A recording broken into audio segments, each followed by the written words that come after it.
Hello, my friends. Welcome back to another episode of the Suited Kings podcast.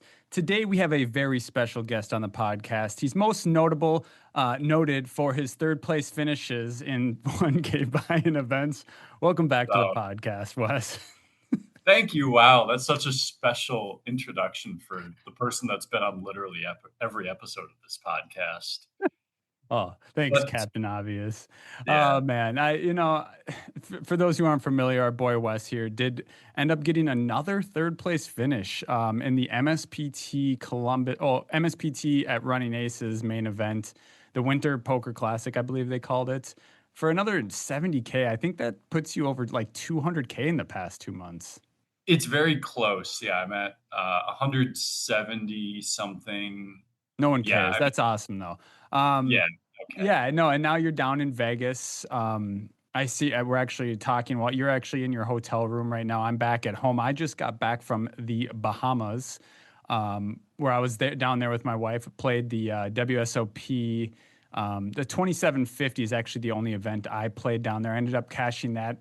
Have some cool stories from that in a hand I'd like to go through over with that. But we also wanted to discuss some hands from your run where you did end up getting third place for another 70K. I mean, that's pretty, it's incredible, my friend, to see you bunching up scores like this. I know poker's such a strange thing where it's like you can feel like you can just go like a whole year and nothing will happen. And then all of a sudden it's just like bam, bam, bam. Like you can just hit score after score after score. I mean, and it doesn't have to be 70K scores. It can be, whatever kind of, level you're playing at, just hitting Yeah, scores more consistently, it could more be 80, it could be 90, it could be right. 100K. But I'm just saying, like bunching scores together, there's something really odd. And I mean, we can just blame it on coincidence that scores get bunched together, but it just seems like it happens more frequently than I would imagine it should happen, right? Logically. So, Right. what do you think about that? As someone who's, robotic and, programmed to only, speak on logic, what is your thoughts on that? So my thought is it's a little bit of both, right? Where we have, if we get a big score, people in general will want to play more. I probably have played the same amount. And then, if you've started getting big scores, it probably means you've been playing better and also your confidence is higher. So there's some correlation there. And then there's also just some randomness too. But yeah, it does kind of seem to happen that way, and it's both very nice and very crazy that like after such a long stretch where I hadn't had like a big score, I've had three top three finishes in pretty big mid stakes events in the last 2 months.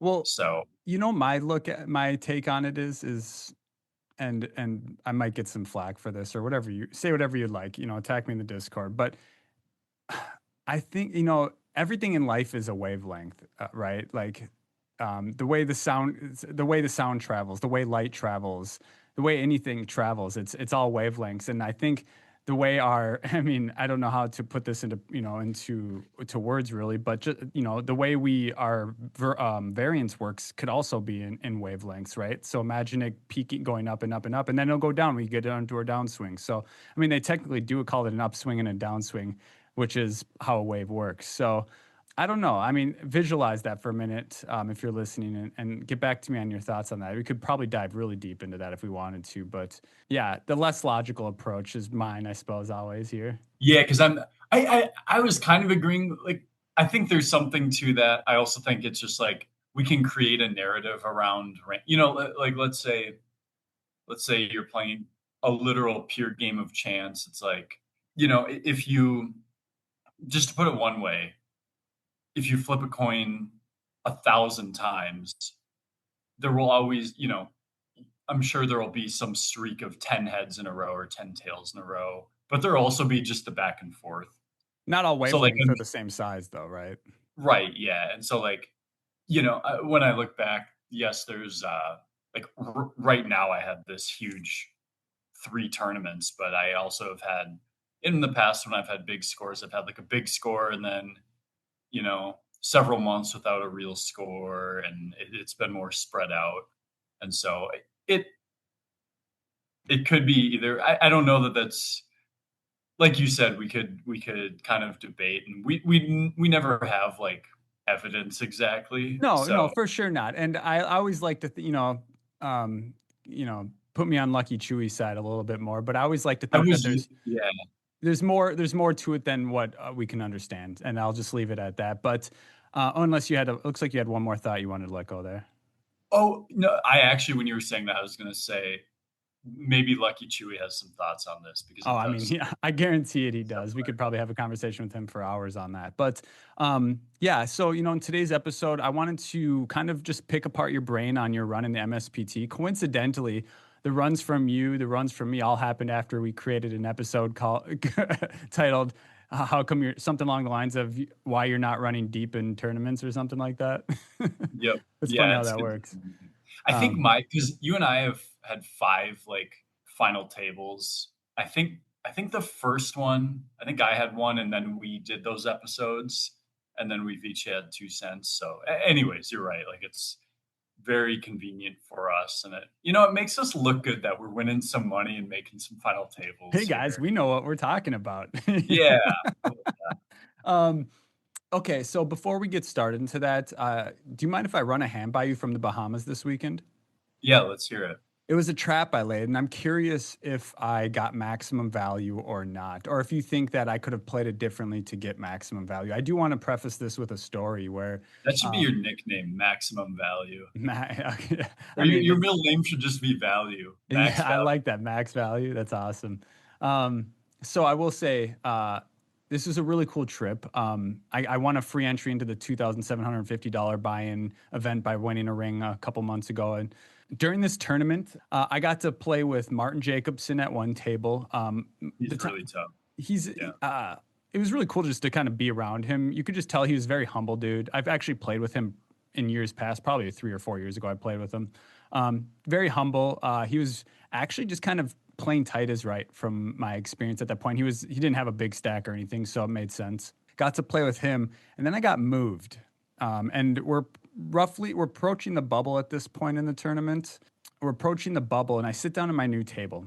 And all of a sudden, I hear and I'm in the so it's 8-handed tournament, and I hear to my left, so on the other side of the dealer, under the gun, I hear, "How many chips you got over there, kid?" And and I look over, and it's Sean Deeb with the chip lead. Okay. And I'm like, "Oh, here we go." And we're approaching the bubble. I told him how big my stack was, and then three to his left was Chino Ream. So Okay. it was a fun spot. Very first hand at that table, actually. I sat down. I had like, I think it was 1,500 big blind at that point. Actually, I don't remember what the big blinds were at that point, but I want to say I had, that 1,500 is not right, but I had 68K, which was sub 20 bigs at the point. Chino Ream opened under the gun. Very first hand I sit down, Chino Ream opens under the gun. I look down at Ace King in middle position. We full send it. Folds back to him, and he, for about a solid 30 seconds, he's like, "Oh, I should fold this hand. Oh, I know I should fold this hand." He kept saying that out loud. It was a good Did he time. fold the He did not fold the hand. He called with ace 10 suited, and we ended up doubling up right away. So that was fun. We got some life. I did end up cashing the tournament, but I ended up getting to shoot the shit with Sean Deeb for a while. Him and I were just chatting, talking about, playing the WSOP Europe, um, talking about Ian Matakis, a lot of different things. Yep. Our conversation went all over the place. He actually bought me a drink. He had a few drink. He had already had like 4 glasses of wine at that point. He was feeling Nice. bubbly, we'll say. But anyways, putting all that aside, a great experience. Let's go back to the hand where I laid a trap, and I'm curious of your thoughts. So in this hand, it's 2K big blind. I'm gonna try my best to get the details correct here, as I didn't write this down here. But I think I can. I think I can recall it pretty correctly here, if not close enough. So folds around to cut off. I'm at this new table. It's actually the Martin Jacobson table. So we're going back in time a little bit. There's an older gentleman in the cutoff, not older. I want to say, I think I remember hearing that he was Portuguese or something. Definitely like, he seemed like a professional type player in terms of skill, just from what I had seen. He had 150K at 2K big blind, and I had like 98K. So we'll just say I had 50 bigs at 2K. He opens cutoff to 4K, and I'm in the big blind with pocket tens. Okay. let's start here. What are you thinking against a player? I don't have much information. He seems capable of, playing a solid strategy on the cutoff. Three betting tens here seems pretty logical, right? Yeah, it does. If we were like sub 30 bigs, we could just jam it. Right. And I then, agree with that. Yeah. yeah. If we were like 100 bigs deep, I think it's okay to Just three bet flat. or to call. Yeah. Yeah. Yeah. Not, yeah. Um, I agree too. When you're super deep, you just don't want to play for big pots with hands like this, and then get into a sticky position. So I ended up three betting. So he raised to 4K. I three bet to 14K. Thoughts with our stack sizes? I would go a little bigger here. I would go more like, 17, 18. yeah, 17, 18K. That makes Um, sense. That makes sense. I didn't hate it in the moment. I just kind of went with my feel in there. I was like 14K, yeah. 17 seemed good. So just slightly over 3x. I know I'm out of position. I don't know this player too much. So I end up three betting and he calls. The flop comes, and this isn't exact, but it's very close. It comes nine, five deuce, two hearts. So two hearts for sure. Top card was a nine for sure. I think it was five deuce or it was 6-3. It was one of those two. Doesn't matter here. C betting size. What are your thoughts here?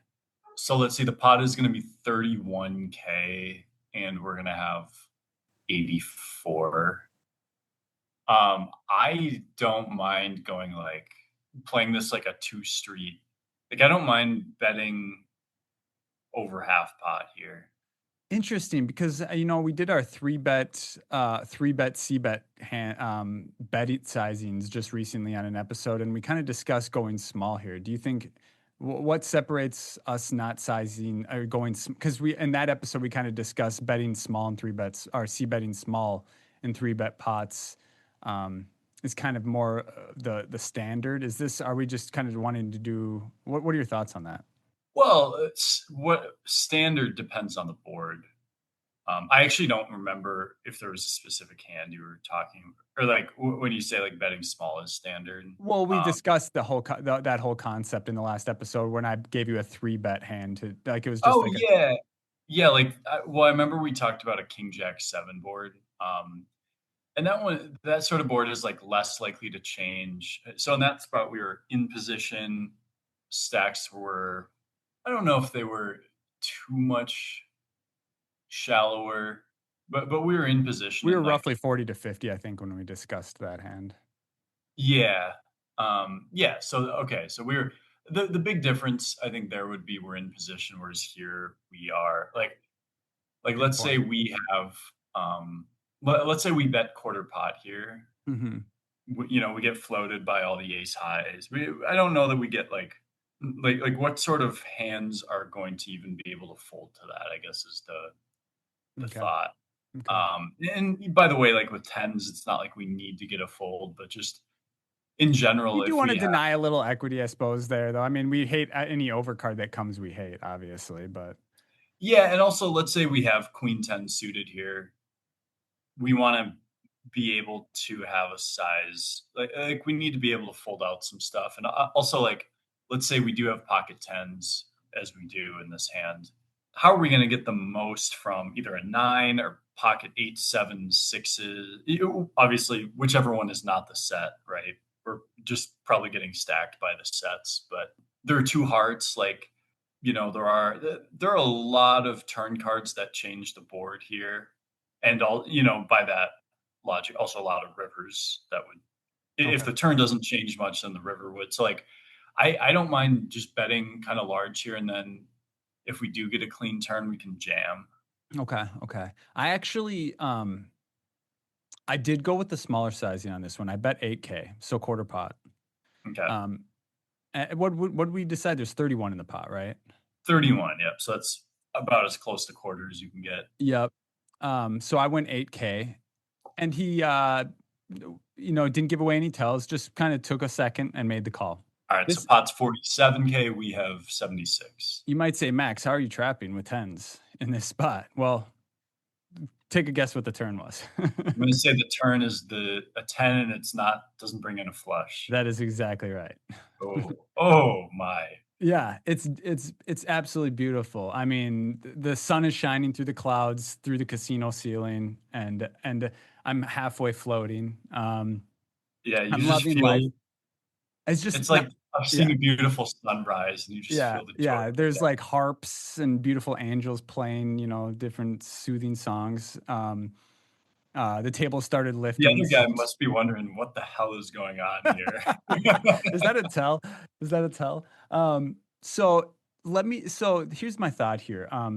I I will say my initial gut is that in this spot was that my opponent, if shown weakness, might be the kind of opponent who will turn hands into a bluffs. He didn't seem tight. Yeah, Um, I that's like about that idea. that's about all I had. Mhm. So with that thought, I landed on check. So let's see, there's 8, 16, 31, 47 in the pot, right? 47 in the pot, which leaves me with what's that? 8, 14. What does that leave me behind? 22, roughly 76? 76. Yeah, roughly 76 in the pot. What do you think about checking here? This is where I I'm like curious. I figured yeah, I like think any hand that like I three bet and then C bet and check here is just like extreme weakness, right? Like I just have like ace queen, ace king, maybe even ace jack o, hands like that. Sometimes king queen suited, things like that. yeah, I mean, you should even have and, like, you should even have the occasional, like, king 5 offsuit or king 7 Yeah, yeah. offsuit. Oh, and then the three bet bluff hands, right? Yep. No, I think this is great. I think the only way I would bet, if we were against someone who's, like, pretty snug and just doesn't bluff, I would just bet, like, quarter to 1/3 pot again and just Yeah. try and milk a little bit, but I think we have the perfect hand to check, obviously super we have the literal nuts on this board. If it's 9, 5 deuce 10, and then, they can have some 7, 8 suited, 6, 7 suited type floats that need to bluff. They could have some flush draws that need to bluff. They Okay. could go for a little bit of value slash equity denial with stuff that, the one pair stuff that they have. And then, Yeah. This is where things get really interesting, Wes. So yeah. my brain is spinning a million miles an hour inside. It's like how do I get all of my chips in the middle, right? How do I Mhm. get all? It's literally what I'm thinking. That's my only thought is how do I get all of my chips in the middle here? So, and you think, well, checking doesn't seem like a good way. Well, the last thing I want to do is bet and just have the hand end there. Especially from his cutoff range, I just feel like he has a ton of folds at this point. After betting so small, like all the ace highs are just gonna oftentimes gonna fold here, et cetera, et cetera. So I ended up landing on check, and he bets 20K. So that's roughly over half. It's like 60% or something around there. That's like 40, right? It's 20 into 47. Oh, 47. I was thinking 37. Yes, you're right. So just under half. Um, what now again, now this is where kind of like the turning point. It's like, do we Yeah, this will still be good. Like if you call, there will be like, sorry, say that last part again. Do we do what? nothing. It's like Oh, we always no, you're all good. We're all good. Do we just there's some connection here for the listeners, some connection issues for the listeners, but do we just land on call always here or do we sometimes raise? I think we want to just call. I think like The issue if is we, if it's like either jam or click, and if we click, it's so oh obvious. Yeah, right. It just doesn't. yeah, we can't. Yeah, we can't These are click. thoughts that I'm just trying to go. I'm going through every decision, so I'm thinking about that, and I'm like, yeah, I don't think that clicking is. I think that's probably the worst option here. Jamming seems like I'm just going to get so many folds, and I want to keep his bluffs in. That's my initial, like that's my main concept here is keep his bluffs in, right? So we land on call. So there's 87 in the pot, and I have 50, uh, 57, 56. 56 left. Yeah. Um, and the river was a banana of some sort. I think it brought in the wheel. I want to say it was like a three, so it brought in like ace four. Yep. Yeah, that's what it was. So it was the flop was 9 5 deuce 10 4. So ace three gets there, and I Okay. remember thinking about that. The hearts did miss, and I think is there ever a lead on this river? Just like a 10%er? I don't. Okay, I mean, it's an interesting idea. Like, let's say the only way that would be good is if our opponent was like denying equity with, let's say, pocket sevens, right? Yeah. Or a five. They're like, let's get a little turn value and check back river. 10% is nice against those hands, but I think we want to, I think that'll discourage them from bluffing. And most of their draws here have missed. And so I'm just going to be check calling Okay. her. Obviously, if they jam, call. If they don't jam, we'll put the rest in. So, Well, it sounds like I played, besides the C betting size, I played this hand pretty well because I did end up checking. He mhm, thought for about a solid 20 or 30 seconds and he checks back. And I'm dang. just like, damn, like that's the last thing I want, right? So he checks back. I flip over pocket tens and he gives me this look and he's like, nice turn. And he shows me pocket jacks. Wow. Yeah, I know. I felt owned. I felt a little owned. I'm not gonna lie. But Um, that's all right. Like, first off, you should kind of mostly be jamming that pre. And second off, sure, this is jacks are probably the one hand where you somehow got like the least value. yeah, But I mean, yeah, against it, and then this is a good takeaway for everyone listening. Like, it's easy to be like, oh, how could I have gotten it all? And I misplayed this one. Which it's good to be able to think you misplayed a hand and evaluate it. But like this whole time, we were thinking about all the hands he could have. He could have all these heart draws. He could flop some straight draws. Yes, we could have gotten more value against this hand, but yeah. We against the discussed all full these. range, Yeah, yeah, like against the full range, you played it well. If you know he has jacks, then yeah, you play it. Well, if we you just know go. he has jacks, you would just be We go flatting. geometric, right? It's just big bet, big bet, big bet. Well, you'd actually just check flop because you'd be behind. But yeah, like obviously we don't know. If we know his hand, right? Yeah, yeah, Yeah. yeah, yeah. So, So I ended up, yeah, and honestly, like that brought me up to a nice stack, and that's right before I moved, a little bit before I moved over to Sean's table. So, uh, I. I actually did run a complete airball bluff, which got me a little bit shorter, but right before I moved, which I was, we're not going to go into that hand, but I don't often run complete airballs, but it was on a paired board where I defended big blind against a opponent who's been opening nonstop. So it felt like a great spot to go for it.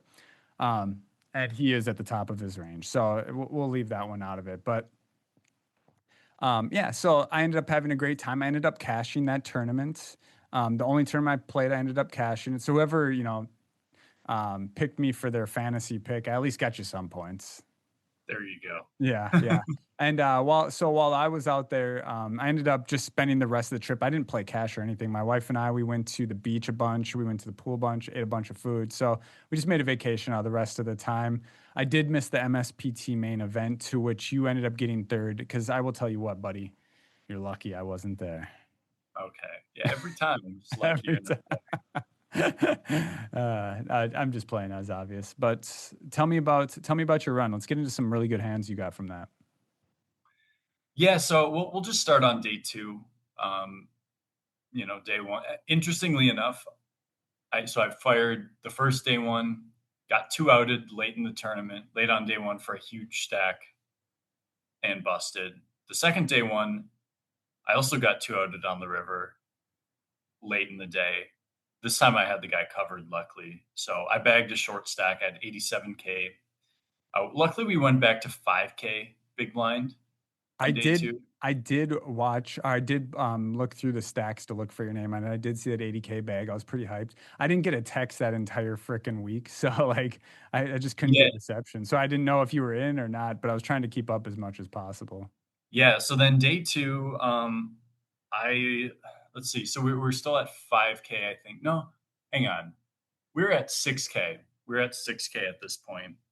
And I started this hand with 78, 78K. And oh no, so I posted the ante. So I really had 72K. Yep. So I was big blind. We had Ty Van Yep. Den. He's a local crusher. Great results, great player. Yep.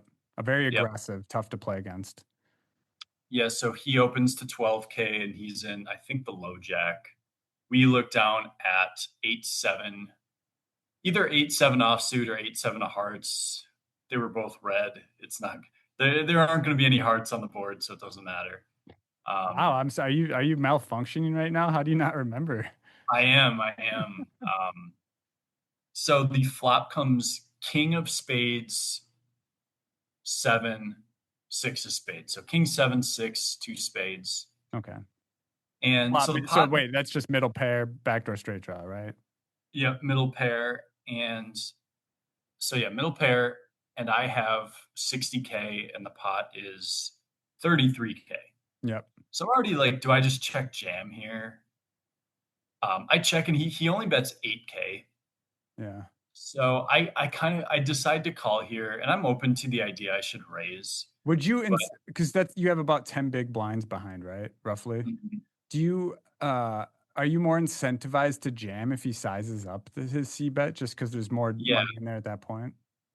yeah, because here the jam is actually quite large. Like there's not really an in-between raise size I want to have here. Right, right.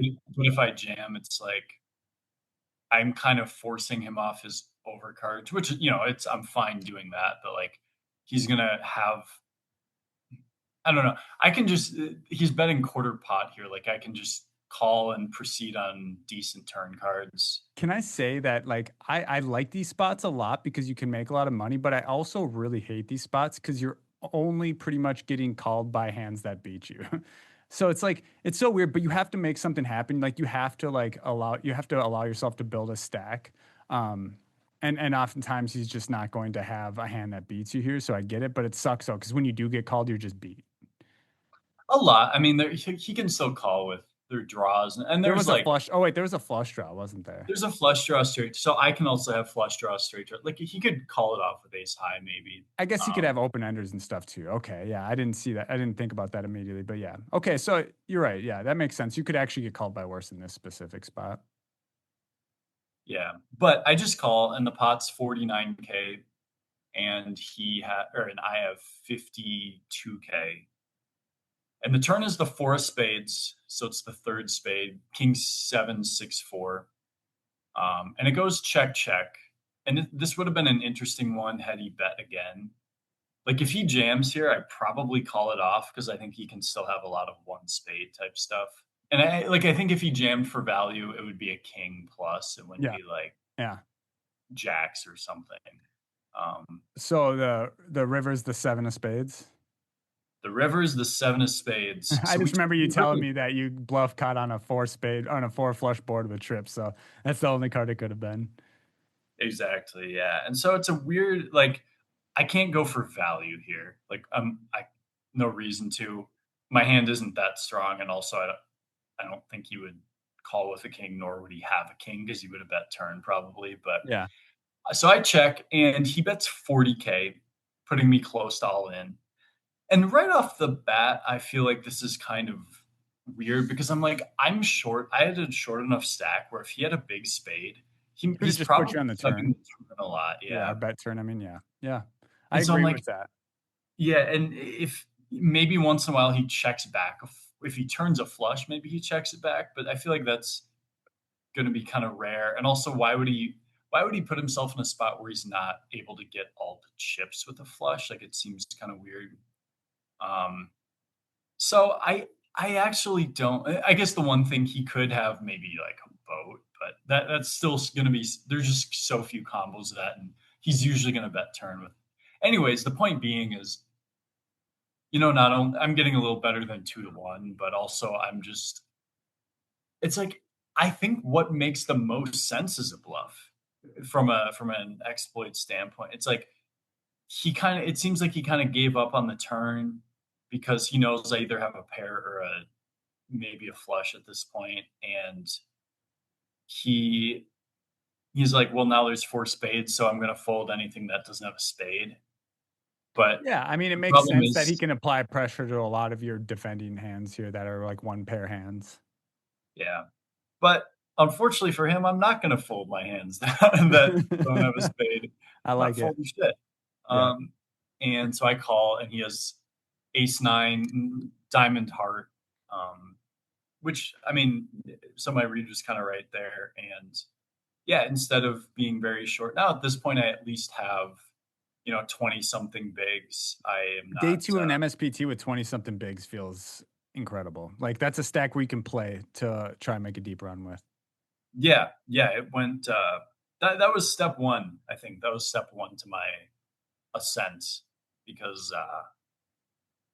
yeah, just got off the ground a little bit there. There are a few other interesting hands. One that and this is a very quick one, it's just pre-flop, but this one that I wanted to go over was a so it was, 10, 15K blinds. I was in the big blind, and I had 12 bigs. Really, I put in the ante, so I had 11 additional bigs, so I have 165K effective. Folds around to the small blind. Matthew Dodd, who's a solid Minnesota player, 100%. Yeah. and he's got me covered by a lot. He's probably got 700,000, Okay. and he puts me all in. And I just wanted to get your so what's the bottom of your calling range look like God, here? these spots are tough. How many people are left? Where are we at in the tournament? 50 maybe. 50. Okay, so it's nothing 47. significant at this point. Here's the thing. Like I'm just gonna go to my initial thoughts are in spots like these. Like honestly, like anytime I have like a king or an ace high, I think I'm good here. Yeah. Oh, no, that's actually perfect. Yeah. And It's then just some and suited it's simple some more simplifying suited to stuff. that. But yeah, like because I know he's gonna be he can be shoving much worse hands um that are just going to be applying a ton of pressure to me. So anytime I get like, even, I mean, King Deuce might suck because we just don't dominate anything at that point. But I would say something along the lines of like King Seven, King Eight, always going to be the bottom. Hands that I don't want to call off with that I see people often do call off with are like suited connectors of the low variety, like the Mm. 7 6s, the 6 5s, and stuff like that. You just like I would far rather be in the 60/40, the 60% part of this rather than the 40% part of this. So yeah, just something along the lines of that. And you said you had what was it? So I had king 7 off. Um, Love it. just yeah. So, yeah, I mean, I think your general thought is right, like, any ace we call here, any king, we like, 11 big blinds, blind versus blind, chippy V, we're in there with a king. I would also say, like, queen jack, queen 10 in terms of offsuit stuff, and then you're right about the Queen suited 10 stuff. is a tough spot for me personally. But yeah, I mean, it makes sense because he'll like his suited queens, he's all jamming, like all the under ones. So you can definitely have him dominated with hands like that. I get it. Yeah, and, like, some of the lower connected, especially suited connected, or even, like, the 7 4 8 5 suited type stuff, he should be jamming a lot of that stuff, and I know him to be a good player to where He's he would aggressive, know. yeah, for sure. And great player.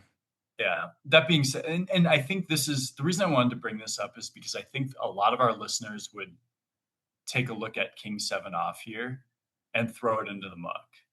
And I get like, honestly, I didn't love it because it's like, boy, you're in this big tournament, you're making a run a bit, It's and not it's comfortable ever in those spots, right? No, oh, of but course not. no, but this is kind of this can be where our edge comes into play is knowing how to pursue spots like this. Yeah, and you just take the and sometimes he's gonna have a better hand and whatever. So in this case, I did make the call, and he actually had 8-7, Oh, which so is you had him perfect. dominated. We love this. And I won that one. We held. Okay, So it's nice. So now you're roughly 30 bigs or something like that. Oh, it's your big blind. 20, Yeah. yeah, 23. But yeah, we're right back into the land of being in a decent spot, and actually ran pretty well in general. Me and the guy on my left, I had kings versus ace jack suited, and I doubled that way, and How many total entries did this thing get? I think it was 838. It's a nice turnout. Yeah. So I chipped up quite a bit at that table. I left the table maybe with 800 or 900K. Most of it I think was just standard stuff. Yeah. Now there's a oh, and so the next hand actually that I want to discuss. This is going to be the hand of the week on the Patreon. However, it's available to all Patreon members, even the free tier, even if you don't pay us a dime. Okay. There Okay. is a hand we're going to analyze over on the Patreon. Yeah. I If was you just guys, thinking chronologically. So yeah, that's the next one. guys, yeah, after this video, if you're not, we've discussed the Patreon a ton over all of our episodes, but And also shout out to all of our new members. Thank you to everybody who's been joining in on us. But we do have a free tier where you can get access to the hand of the week, where Wes and I break down a listener or one of our own.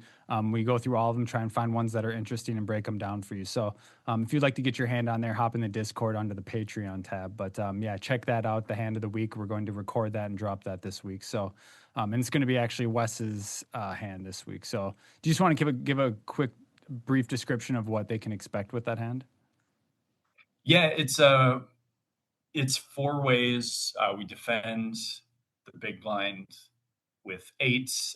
We flop a set on a pretty wet board, and there's a decision of, do we want to check or do we want to lead? Okay. And then there's a kind of a weird turn card, and then a river that we think is good, and it's like, okay, but if you checked back turn, how can we get value? Do we So want to try and we're thinking ahead here as we should be. I like it. yeah, lots of decision points here. Okay. Okay. All right. So So yeah, you have 8 or 900K, which is, we're feeling good. I mean, we're about to eclipse the milli mark. There's what, roughly how many players left? it's like 45 or 36 at this point, because I remember I just got, we had consolidated tables. Anyways, so apart from that next hand, there's not a lot that happened at that table.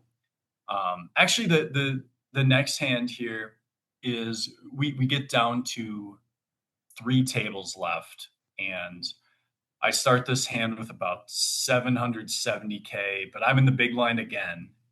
I'm actually in the big blind for like every interesting hand. Can I say something real quick before you get into this hand? Yeah, People bitch about playing the big blind, and I'll tell you what, I love playing the big blind. You know you why? get to play so many more You get to hands play so many more hands. It's so simple. I'm not here to sit and fold. Like, I want to play poker, and guess where you get to play the most hands? It's from the big blind. So when you're get it. already invested in it. Yeah, you get a discount on calling the raise because Yeah, like you're what? forced to put some of it in Oh, I anyways. don't hate playing the big blind. I like it. Every time someone sits down to get, like, you skip the big blind, you trying to avoid it? Get out of here.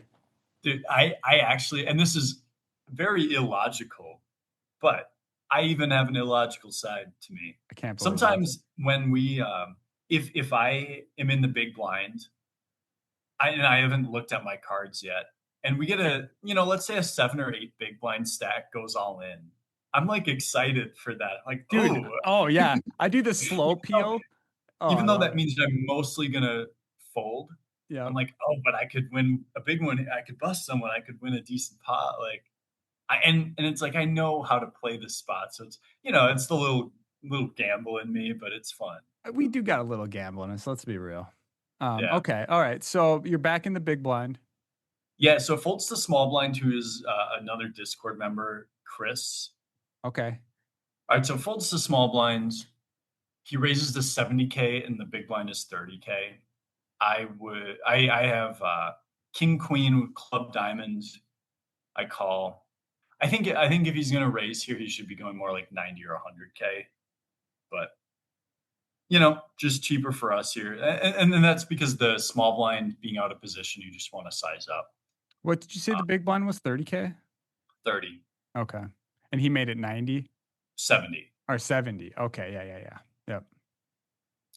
So the pot is 170, and the flop is 753 two hearts. And you might And, be wondering, Wes, you have king queen with no heart. What yeah. happens?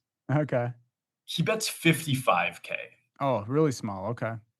Yeah, which is, it might seem normal because it's like 1/3, but it's, again, you're out of position. Did you say And 753? yeah, Do you get spicy here or do you float? we peel and we float. Okay, yeah, we float. I Okay, that's mean, what I thought. I was wondering if you were about to take this to the streets somehow, but yeah, floating I guess is taken to the streets too. But yeah, and it'd be easier if we had a heart. So we're getting 4-1 here. King high can just, like, king queen can be be the good. best. Yeah. We could call here and then it checks down and we win occasionally. But we call, and the turn is the king of hearts, so it is the third heart. But You're blind v blind. You're gonna have the best hand a lot here. yeah, and we can have a lot of flushes too. Now I was a little surprised. He bet smallish again. He bet 100, I think. At this point, it's kind of easy. I just call, and then the river was, I think, an offsuit deuce, like a really easy card to play. And it looked like he was thinking about jamming for a moment, and I was a little getting ready to puke, but then he went in between and bet 135K, which I just snap called. That's some small bets. Okay. Yeah, yeah. Yeah. So what was the river? Explain the full board again. It was 7-5-3 seven king, three seven hearts. five three two hearts, then king of hearts, then offsuit deuce, and yeah, we just went call, call, It call, seems king. like before you tell me his hand, it feels very value-y, but it almost feels like he could be value owning himself with like a worse king here, maybe or something. Um, Yeah, so he had 7-6 of clubs. Um, okay, so he did have okay. Yeah, he was value owning himself, but or I mean, would we consider this a block bet? Like I don't. right, yeah, I guess I think that was kind of the intention to sort of set the price, but I think it may have been a spot where he can just check fold or bet like even smaller in a way if Yeah, he's really looking to block. But it was an interesting one. I mean, there could be some you spots said it was. like Did he have the suited hand? 7-6 suited. yeah, Okay. I li- personally, and how deep were you guys pre-flop? 25 or 26 bigs. Let me ask you, if I were in his position, I would probably just complete here. What are your thoughts? I like that. I think 7-6 suited. We either want to limp in from small blind or for like sub 15 bigs, we could just Stuff it. Yeah. because it does have good equity when called. Yeah. Okay. Um, So you so that was an won a interesting nice one. pot. Yeah. Now you're over. You clips the millie here. Yep, we got over 1 million. I was running well. I won a bunch of other small pots, and then let's see here. The final two tables, we kind of got down there quickly, if I remember correctly. Like I don't remember playing at that final three tables very long. Final two tables, there was an interesting one where because I kind of stayed level until the absolute like I went up and down a bit for sure, but um I will say we before, while you think about that, like, I'm madly impressed by your ability to remember all of these sizings from all of these different hands without writing it down. yeah, I can sometimes remember hands perfectly from years and years ago. That's Um crazy. Like every size the entire way. That's. I wish I had that ability. That's incredible. I will say it does make studying poker or just thinking about it a lot easier. And Yeah. I do think if you're not someone who remembers this stuff perfectly, which I think most people are not, you should really either write it down or like find some way to make a mental note of it because You, it all matters a lot, You you know what know. worked for me? So remember that hand I gave you at the beginning here where I trapped with tens? Mhm. After the hand was over, I thought this would be a great hand for the podcast. Obviously, not everybody's going to think that specifically, but what I did then was I re-went through all of the action from beginning to end of the hand just one extra time after the hand was over. And that was able, because of just doing it that one extra time outside of the actual hand itself, it helped me remember it when now bringing it to you. So just recall the hand in the moment again, and that can help for people who are more, uh, nitwitted like myself, will say. Yeah, that's what I like to hear from you, Max. What, me calling myself stupid? Yeah. Of course. uh, So this next hand, I want to say and okay, so this one I actually don't remember 100% perfectly, I will say. We were in the small blind. It folded to us. Shane on our left, he had been chipping up. He was like chip leader, at least at the table, if not the full tournament at the time. Mostly had been making good hands, but we had queens in the small blind, and I believe it was 40, 80K, and we had something in the like a little under 2 million.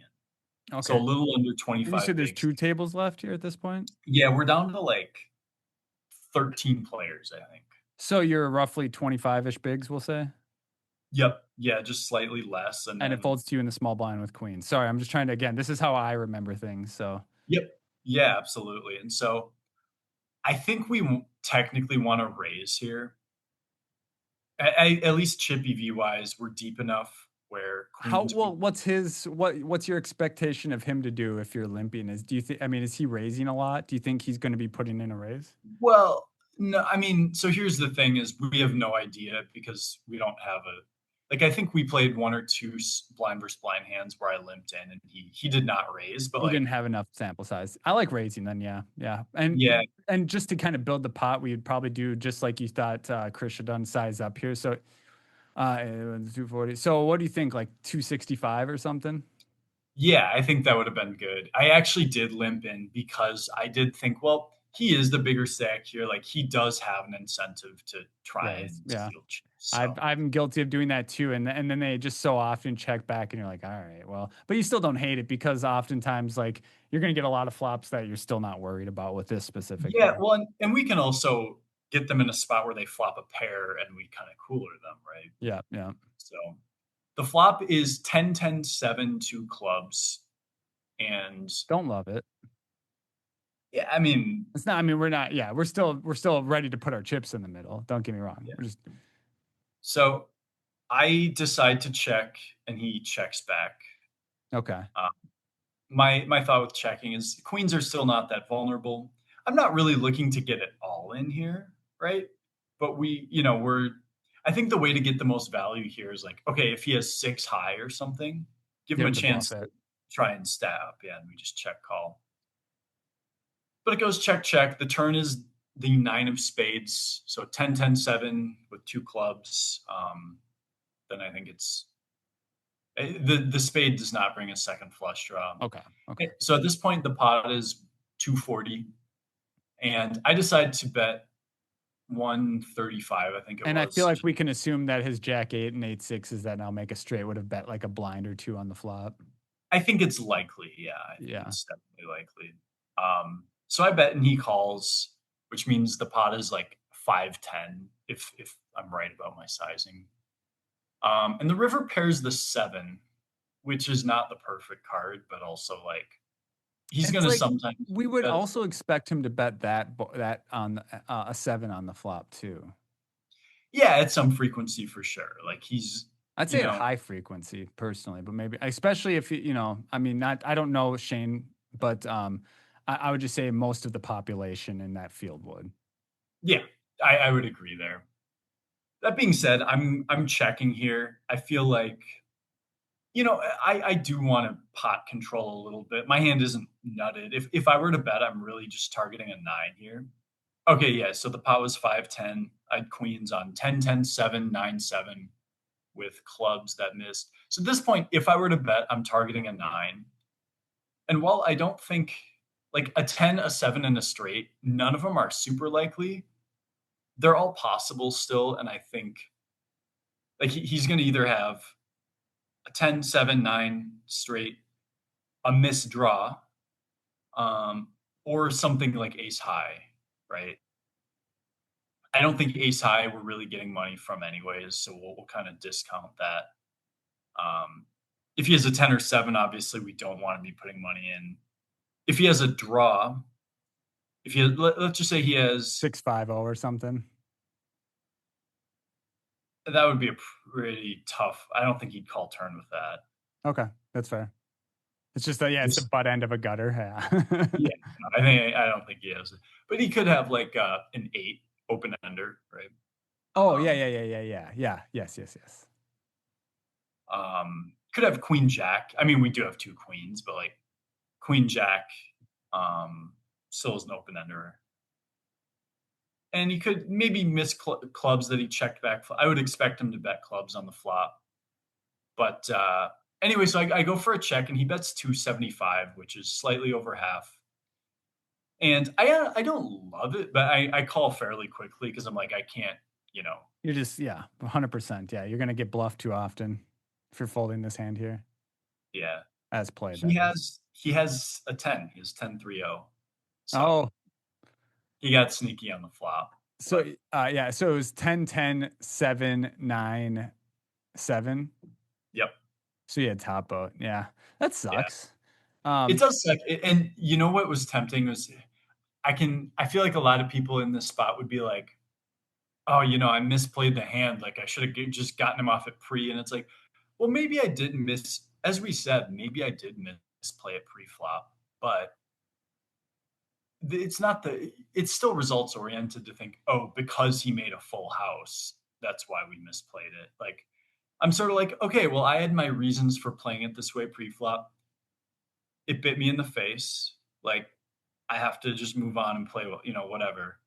I don't think I can get away from this on the river for that sizing, and just move on to the next one and try and build it back up. Yeah. Okay. So, So you lost a nice chunky one there. Is your first kind of like moment of like, um, yeah, it's like your first hit you took in the day two so far. So now you're trying to like kind of put your head back well, on it. that's not true though. There's maybe a Patreon hand that Oh, the we Patreon alluded hand. Okay, to. okay.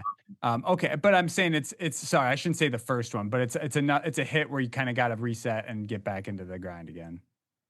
Yeah, yeah, and I mean, I will say I had a below average stack for most of day two. I So feel I like was a not. lot of your deep runs come from having below average stacks for most of the day. Keep you in line.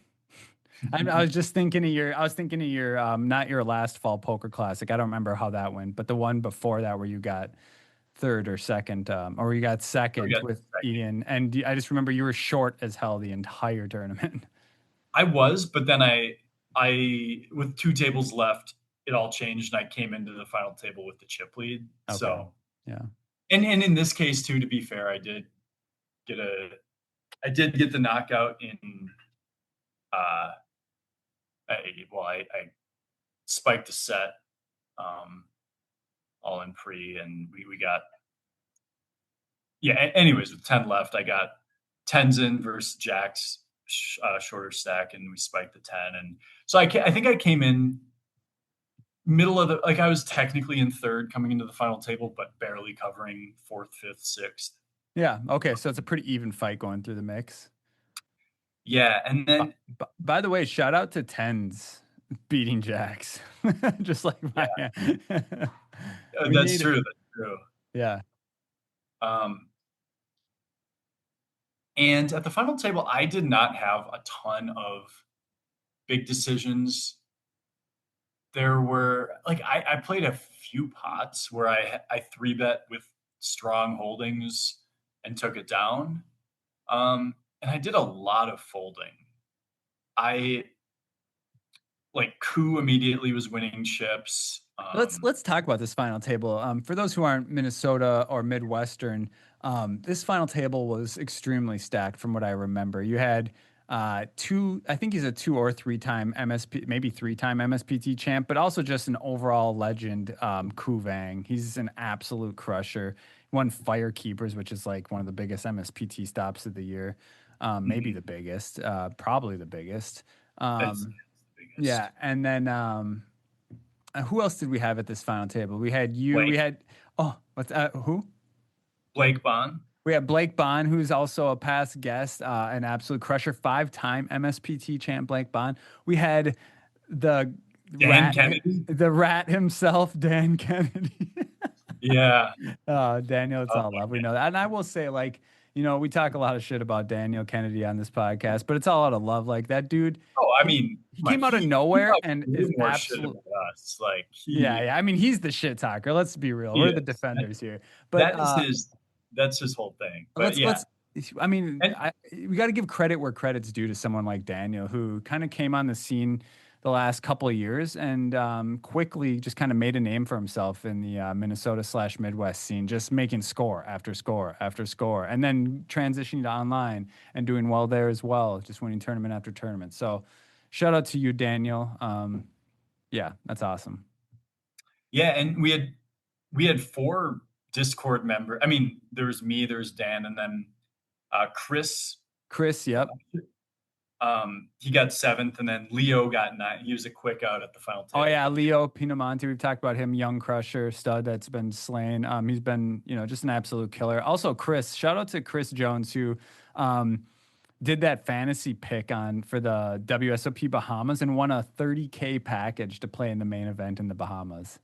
that's awesome. To be clear, different Chris that we're talking about. Oh, Chris P. I don't know how to say his last name. Yeah, Yeah, there's two. Wait, was Chris Jones not at the final table? No, he was out in like, I don't That's right. I know. think he made a deep run. I was trying to keep up with the updates, but I was out of the country, so it was difficult. But yeah, Chris P. I think it's yeah. Well, I play with him online a ton. He's an awesome dude, and a killer as well. Isn't it the Yes, same we have, Chris that I play online with? Is that who it is? Or am I getting yeah, this all mixed up? Okay. yeah. He plays on global. Yeah, So yeah, yeah. yeah. Um. Anyways, yeah. So fun. There was one spot where I made a big fold, and it really what happened was Ku was in the 1 seat. Leo had been in the 2 seat, but he busted. The 3 seat. So Ku opened in early position. At this point, he was had a lot of chips. The guy to his left jammed for like 17, 18 bigs. Oh no, yeah. And then at this point, I still had like close to 30, and I looked down at Ace King O, and I actually just fold here. Um, Okay, and, okay. What are and your the thoughts reason, here? well, the guy went all in pretty quick. My thought here is he's going to have a lot of pairs, a lot of ace king. Um, but I still have a bunch of players behind me, including Ku, and I am, going all in slash calling it off in a spot where I'm mostly like I'm not crushing the range of the guy who's all in here.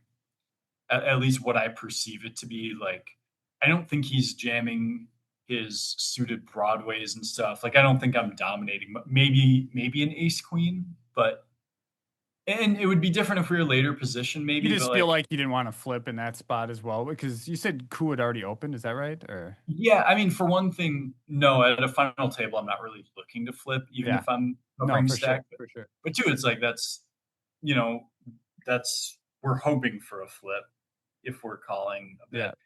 And it's so different if it's a chip EV spot. Like if this is and this maybe could still be a bad fold. I don't really think so, but So I'm if assuming Ku did not if call, so we this don't get to is see. yeah, if this is like middle of day one or even day two, like just in a more chippy V spot, this is a slam dunk. We're all in as well. But at this point too, I think we still had like 8 players left, and I was in third or fourth. Like I don't really And it's a want big to. ICM spot for sure. I mean, there's a lot. The pay jumps are huge here as you try to Yeah, approach, top three or whatever. yeah, exactly. And I that was really the only interesting spot. We did not get to see showdown. Um, the way the tournament played out, once we got down to like 6 or 7 players left, I was not that I was the short stack. Like I was in third or fourth still, but there were two Ku and the guy on my right. There were 2 big stacks, and then it was like me, Shane, Dan, and I forgot the name of the other guy, but Yeah, the guy we who were ended up short, and like winning. there was such a gap between second and third in chips that like I was not that I was playing for third, but like I was very much incentivized to try and beat out those guys. And I did, I did. I won a few chips here and there. I did bust out the guy in fifth place and mostly just sort of hung on and got to third. And, once we got 3-handed, those guys both had at least 5 times my chip stack. So I would have needed to make some magic happen, and Yeah, unfortunately wasn't able to do so. But I was, yeah, it wasn't one where I was ever in a position where I was like about to win the thing. yeah, yeah. It felt like third place was, and this was different than some other ones. It felt like third place was like, okay, like I got the absolute max out of that run.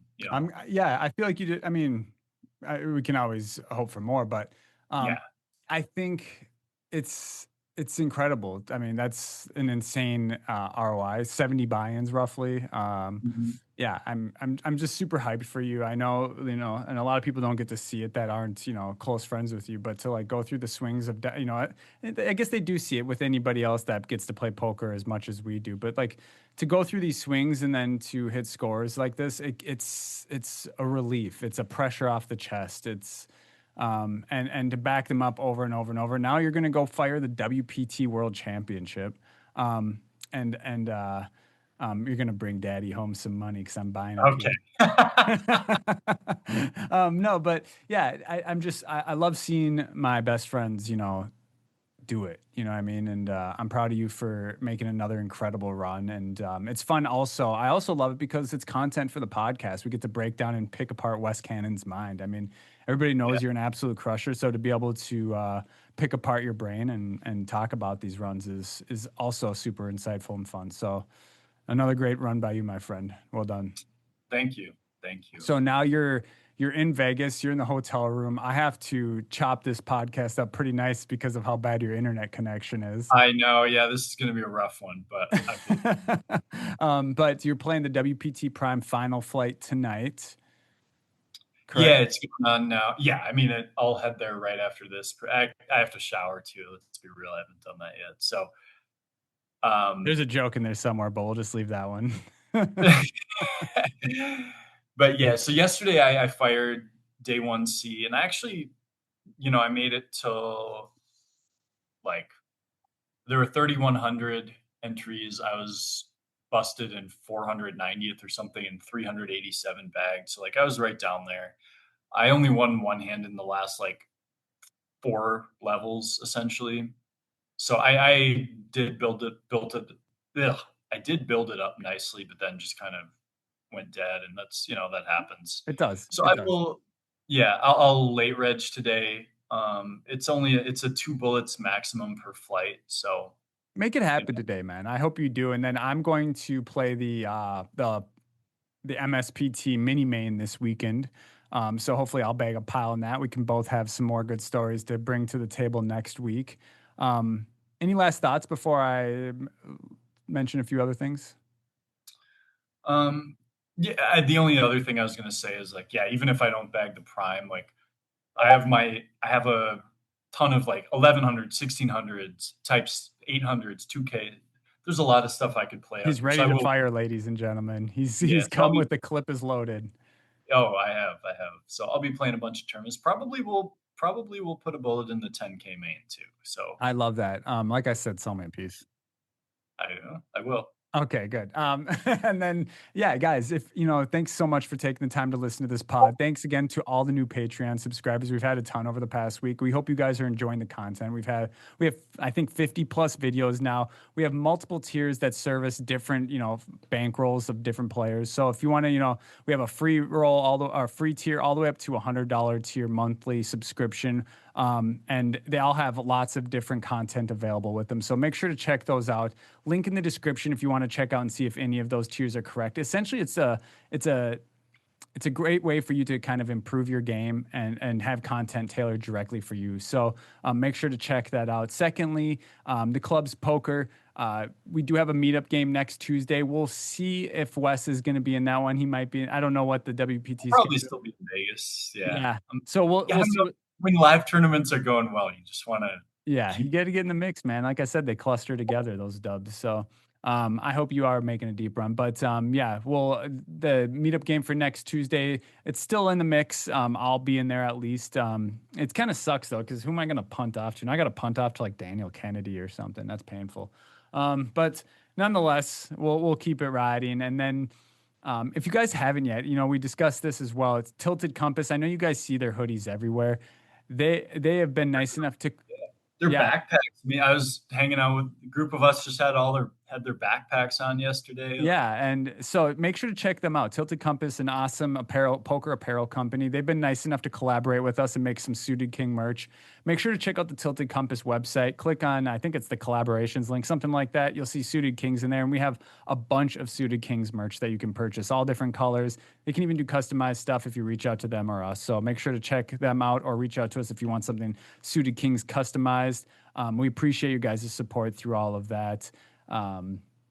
Yeah, and the Discord, as always, guys, it's always booming. Like I love the community that Discord has built, and it's all you guys. Like you're in there talking hands, you're in there making friends, and just sharing your passion for poker. So thank you so much for being a part of that community. If you're not, make sure to join that. You can find the pinned tweet on the Suited Kings Discord at Suited Kings Pod, if you want access to that, or you can just click, the show notes or wherever you're watching this. So make sure to check that out. Wes, am I missing anything, sir? I don't think so. I don't Okay. think so. We did good then. We did good. Well, do me a favor, Wes. Quit getting third place and go win. Go win. That is the goal. That's what we're going to do up here. All I'm right, not coming home until I win something. I love it. All right, my friends. Well, I hope you enjoyed this, deep dive into some hand breakdowns with Wes and I. And yeah, we're going to go ahead and record the hand of the week now. So make sure to check out the Patreon. And until next week, we'll see you then.